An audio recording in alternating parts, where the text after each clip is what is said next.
വടികൊടുത്ത് അടി വാങ്ങുക എന്നതാണ് CPM-ന്റെ എപ്പോഴത്തെയും രീതികൾ.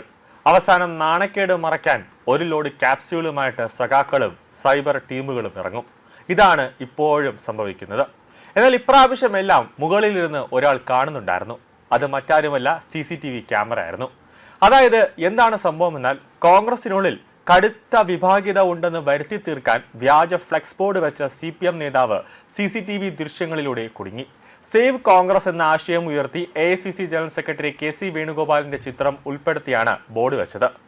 വാടാനപ്പള്ളി ഗ്രാമപഞ്ചായത്ത് ഓഫീസിന് മുന്നിൽ അർദ്ധരാത്രി ബോർഡ് സ്ഥാപിക്കുന്നതിന്റെ CCTV ദൃശ്യങ്ങൾ സമൂഹ മാധ്യമങ്ങളിൽ വ്യാപകമായി തന്നെ പ്രചരിക്കുന്നുണ്ട്. ഇതിലൂടെ പ്രദേശത്ത് വലിയ രാഷ്ട്രീയ വിവാദമാണ് ആരംഭിച്ചിരിക്കുന്നത്. ശനിയാഴ്ച രാത്രി 11 മണിയോടെയാണ് നാടകീയമായ സംഭവങ്ങൾ അരങ്ങേറിയത്. CPM നേതാവ് ആരവശ്ശേരി മുഹമ്മദാണ് ഇരുട്ടിന്റെ മറവിൽ ഫ്ലെക്സ് ബോർഡ് സ്ഥാപിച്ചത്. KC നയിക്കട്ടെ എന്നും മുഖ്യമന്ത്രിയായി KC വേണുഗോപാൽ ഭാവിയിൽ വരട്ടെ എന്നും ബോർഡിൽ വ്യക്തമായി എഴുതിയിരുന്നു. രാത്രി ആരും കാണാതെ ബോർഡ് സ്ഥാപിച്ച ശേഷം രാവിലെ ഇതിന്റെ ചിത്രമെടുത്ത് ഇയാൾ തന്നെ ഫേസ്ബുക്കിൽ പോസ്റ്റ് ചെയ്തിരുന്നു. വലിയൊരു ഫ്ലെക്സ് ബോർഡ് കണ്ട് നാട്ടുകാരും കോൺഗ്രസ് പ്രവർത്തകരും ആദ്യം അത്ഭുതപ്പെട്ടിരുന്നു.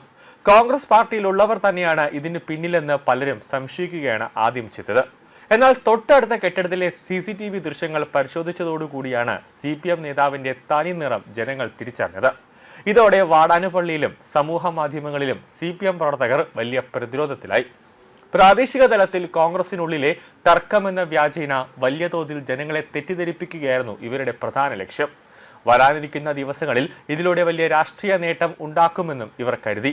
കോൺഗ്രസ് പ്രവർത്തകർ തമ്മിൽ വലിയ ഭിന്നതയിലാണെന്ന് മണ്ഡലത്തിലെ സാധാരണക്കാരായ ജനങ്ങളെ വിശ്വസിപ്പിക്കാനും പാർട്ടി നേതൃത്വം ഇതിലൂടെ ലക്ഷ്യമിട്ടിരുന്നുവെന്ന് വ്യക്തമാണ്. എന്നാൽ ഇയാളുടെ CCTV ദൃശ്യങ്ങൾ വളരെ വേഗം പുറത്തു വന്നതോടെ CPM-ന്റെ എല്ലാ കണക്കുകൂട്ടലുകളും തെറ്റി. രാഷ്ട്രീയ എതിരാളികളെ പൊതുസമൂഹത്തിൽ മോശമായി ചിത്രീകരിക്കാൻ CPM കാലാകാലങ്ങളായി നടത്തുന്ന ഹീനമായ നീക്കമാണിതെന്ന് കോൺഗ്രസ് നേതൃത്വം കുറ്റപ്പെടുത്തി. ഈ പ്രവൃത്തിക്ക് പിന്നിൽ പ്രാദേശിക CPM നേതാക്കൾക്കൊപ്പം ഉന്നത ഗൂഢാലോചനയും നടന്നിട്ടുണ്ടെന്ന് UDF ആരോപിക്കുന്നുണ്ട്. പാർട്ടിയുടെ ഉത്തരവാദിത്തമുള്ള ഭാരവാഹിയുടെ കുടുംബത്തിൽ നിന്ന് തന്നെ ഇത്തരം അപലപനീയമായ പ്രവർത്തനങ്ങൾ ഉണ്ടാകുന്നത് അതീവ ഗൗരവമുള്ള വിഷയമാണെന്ന് UDF നേതൃത്വം എടുത്തു പറയുന്നുണ്ട്. സംഭവത്തിൽ വലിയ പ്രതിഷേധം രേഖപ്പെടുത്തിക്കൊണ്ട് UDF വാടാനപ്പള്ളി മണ്ഡലം കമ്മിറ്റി പോലീസിൽ ഔദ്യോഗികമായി തന്നെ പരാതി നൽകിയിരിക്കുകയാണ്. വ്യാജ പ്രചാരണം നടത്തി കോൺഗ്രസ് പാർട്ടിയെ സമൂഹത്തിന് മുന്നിൽ അപകീർത്തിപ്പെടുത്താൻ ശ്രമിച്ച പ്രതികൾക്കെതിരെ കർശന നിയമ നടപടി സ്വീകരിക്കണമെന്നാണ് ഇവരുടെ പ്രധാന ആവശ്യം.